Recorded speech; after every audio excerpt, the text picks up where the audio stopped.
Hi, hello, Mr. Park. This is Vietnam PSSC Vietnam. Are you available? You coach our timnas, okay? Sekilas Nawi. Sekilas teh. Semua pada pergi. Sekilas info Opa Hangso. Sekejap. Tanggal 7 Juni pukul 11.45 malam waktu Indonesia Barat, Indonesia akan melawan Vietnam di grup G Piala Dunia 2022 Qatar. Yeah! Dan tentu saja kita harus menang. Kita bedah dulu siapa pelatihnya. Vietnam, Opa Hangso. Pertama-tama rambutnya. Nih fotonya dia pada zaman dia umur 26 tahun. Dan memang dari dulu yang namanya rambut itu nggak ada. Jadi jangan dicari lagi yang namanya rambut. Oke, dari dulu tidak ada. Pokoknya begitu. Ini umur 26 tahun. Oke? Zaman beliau merumput itu karirnya dimulai dari tim Jailbank tahun 1981 yang berlangsung ke FC Aroke Army atau FC TNI AD-nya Korea. Terus bersambung ke tim Loki Gemsong atau Loki Gold Star yang sekarang dikenal di Indonesia sebagai LG. AC, kulkas, mesin cuci kalian itu kan LG sama Samsung toh. Nah itu LG itu pada tahun 1984.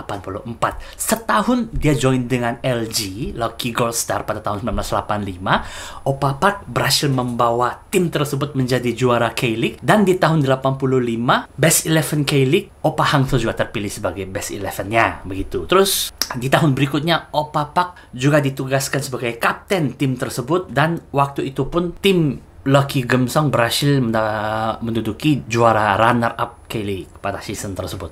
Karirnya sebagai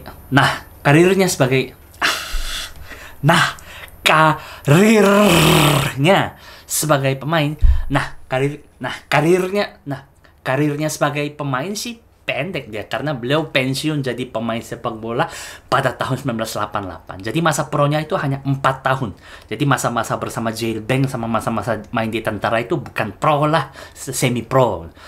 Terus yang tercatat jadi pengalaman sebagai pronya itu hanya 4 tahun. Kenapa? Karena waktu itu pun umur beliau sudah 31 tahun bukan 29 tahun karena orang tua Opa Hangso ini telat mendaftarkan akta kelahirannya dia gitu. Jadi di KTP dia umur sekian tapi sebenarnya dia lebih tua 2 tahun begitu. Tapi pokoknya waktu 26 tahun rambutnya sudah nggak ada.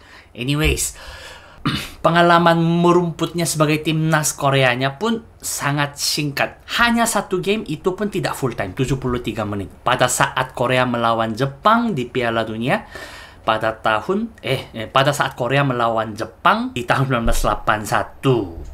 Inilah hal yang paling disesalkan Opa Hangso sampai sekarang karena jadi pemain timnas hanya sempat bermain satu game saja. Julukan Opa Hangso pada zaman karirnya di LG itu baterai. Kenapa? Karena staminanya itu nggak pernah habis. Dia kuat terus main, gigih terus main, dan juga ada sebutan julukan Akpari. Artinya si ngotot gitu. Jadi ngotot di saat-saat yang tidak perlu ngotot tapi ngotot begitu. Bola akan keluar tapi kita lari ngotot, bola tetap keluar begitu. Begitu selesai merumput, karirnya sebagai pelatih dimulai dari tim asalnya juga pada tahun 1989. Waktu itu tim berganti nama menjadi LG Cheetahs sebagai trainer dan coach hingga tahun 1996. Di selanya tahun 1994, ia juga sempat menjabat sebagai trainer timnas Korea pada tahun 1994 untuk Piala Dunia Amerika Serikat pada tahun 1994. Kemudian dilanjutkan menjabat sebagai asisten pelatih tim Suwon Samsung Blue Wings hingga tahun 2000. Jadi, dua benteng besar Korea, LG dan Samsung itu pernah dialami semua oleh Opa Hangso ini.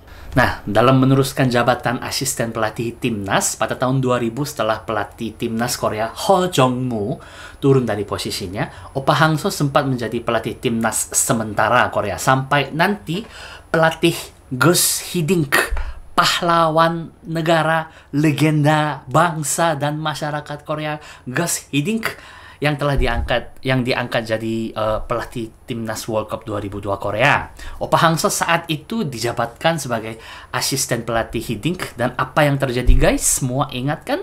Korea menjadi juara keempat Piala Dunia 2002. Cerita terkenal di mana pada pertandingan Korsel melawan Polandia, di pertandingan World Cup 2002 yang pertama, Hwang Son-hong itu begitu mencetak gol perdananya, dia berlari memeluk pelatih Park, bukan Gus Hiddink, karena malam sebelum hari H itu pelatih Park bercanda ke Hwang Son-hong, nanti kalau kamu gol, kamu datang ke aku ya, kalau enggak aku ngambek.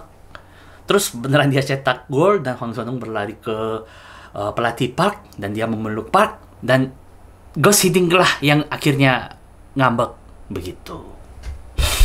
Nah, Park Ji-sung pintar. Park Ji-sung waktu mencetak gol lawan Spanyol, dia lari langsung memeluk erat Gus Hiddink, dan tiketnya sekarang kemana? PSV Eindhoven, dan akhirnya yang nyambung ke Manchester United. Coba Hwang Son-hong waktu itu lari ke Gus Hiddink, mungkin yang ke PSV Eindhoven Pak Hwang Son-hong kali.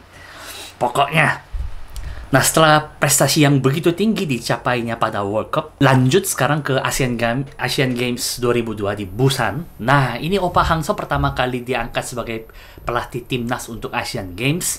Nah, hasil yang dicapainya dengan skuad Piala Dunia tadi itu adalah medali perunggu, yang mana dianggap oleh KFA mengecewakan. Padahal itu udah bagus ya. Waktu itu, waktu yang tersisa untuk menyusun kembali timnas buat mengikuti Asian Games itu hanya 3 bulan. Begitu World Cup selesai, coaching staffnya pun amburadul. Udah bagus pelatih Hang-seo bisa membawa mereka ke medali perunggu. Nah, tapi di sini nih kita bisa tahu betapa dinginnya sikap KFA, Korea Football Association, asosiasi sepak bola Korea, terhadap Opa Hang-seo ini. Nah, cara ngajak kontrak dengan Opa Hang-seo ini pun KFA agak licik. Kenapa? Karena pas dia jadi asisten pelatih di tim skuad Piala Dunia, kontraknya itu persis sampai tanggal 29 Juni 2002, di mana hari pertandingan Korea melawan Turki, yang mana pertandingan terakhir di Piala Dunia 2002. Jadi begitu selesai langsung dipotong. Kemudian mereka nggak dapat pelatih baru untuk Asian Games. Tiba-tiba dipanggil lagi Coach Park Hang-seo. Terus, oh ini kamu jadi pelatih dulu. Kontraknya nanti gini-gini nanti, sampai nantinya gaji bayaran pelatih Park Hang-seo belum selesai dibahas, kontrak belum selesai dibahas, ayat-ayatnya sampai detail-detailnya, tapi disuruh jabat dulu, dia mulai dulu. Kemudian nanti sudah prestasinya udah dapat medali perunggu, terus kemudian Coach Park Hang-seo mengklaim kontraknya begini, belum selesai, belum detail gimana, dan malah KFA malah memecat pelatih Hang-seo ini lagi karena dianggap membantah asosiasi begitu. Jadi Coach Park Hang-seo ini dianggap sebagai karet sisa untuk menambal ban yang bocor. Kalau bocor ya dipakai, kalau nggak bocor ya dibuang begitu. Kasihan banget Opa Hang-seo ini. Terus begitulah, dari sana dia turun jadi pelatih timnas, kemudian beralih ke K-League. Lika-likunya yang tidak begitu sedap dijalaninya, menjadi technical advisor-nya Gyeongnam lah, menjadi pelatihnya Jeonnam lah, terus jadi pelatihnya Sangju Sangmu lah, dia lanjut lagi menjadi Changwon Sicheong lah, demikian sampai bulan Desember tahun 2017. Apa yang terjadi? Tiding. Hi, hello Mr. Park, this is Vietnam, PSSC Vietnam, are you available? You coach our timnas, okay? Okay. Semua tahu kan apa yang terjadi setelah itu? Dia menulis ulang sejarah sepak bola Vietnam dan menjadi Hiddink-nya Vietnam. Kita bahas lagi tentang prestasi-prestasinya Opa Hang-seo bersama timnas Vietnam. Dan hari ini, tapi tetap aja yang aku bela, yang Bapuda bela itu Indonesia. Kenapa? Aku nggak ada hubungannya sedikit pun dengan Vietnam. Kita harus menang. STY, tolong ya. Nah, semangat timnas Indonesia, semangat STY, semangat Asnawi, cepat pulang. I miss you. Terima kasih udah nonton sampai habis. Jangan lupa subscribe, like, comment, share ke teman-teman. Share. Terus nonton iklan sampai habis. Nonton ulang lagi, di komen lagi. Terus biasakan setiap hari buka YouTube, buka Papuda. Oke? Dadah!